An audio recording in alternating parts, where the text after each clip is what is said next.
syrup. Sa labas ng sobre, ilagay ang sumusunod na detalye.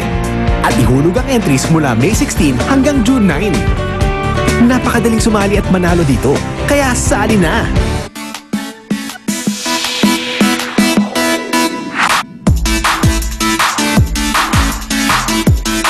We're back! Kuya Lar, good morning Good sa'yo. morning, At good Luwing. morning din sa nagbo-birthday ngayon kay Miss Star Estacio, sa Happy aking birthday. pinsan na si Brian, at saka ang Happy aking birthday. pamangkin na si Coco. Happy birthday!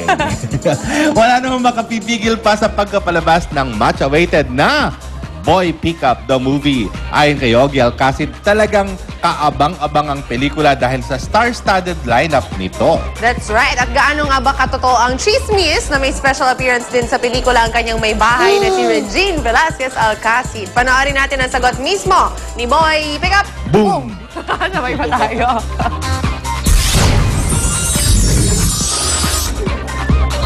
Sa press con ng Boy Pickup kagabi, ipinaliwanag ni Ogie Alcacid kung bakit kinailangan nilang magdagdag ng ilang karakter para sa nasabing pelikula. Yung story ng Boy Pickup, it doesn't revolve around the pick-upan. It revolves around the life of Boy Pickup. Kaya nga Boy Pickup, the movie. Kung pick-upista siya, tungkol sa kanya.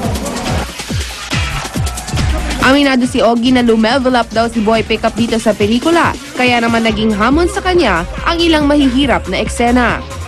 May isang eksena doon na naka-harness ako. Alam mo naman, medyo $100 na rin ako. Medyo physically challenging yan. Siguro ang mahirap talaga sa film yung comedy is really hard. Mahirap siyang tansyahin.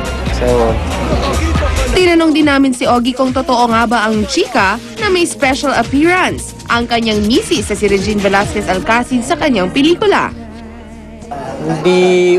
wala namang time din yung asawa ko. She's full-time with our son.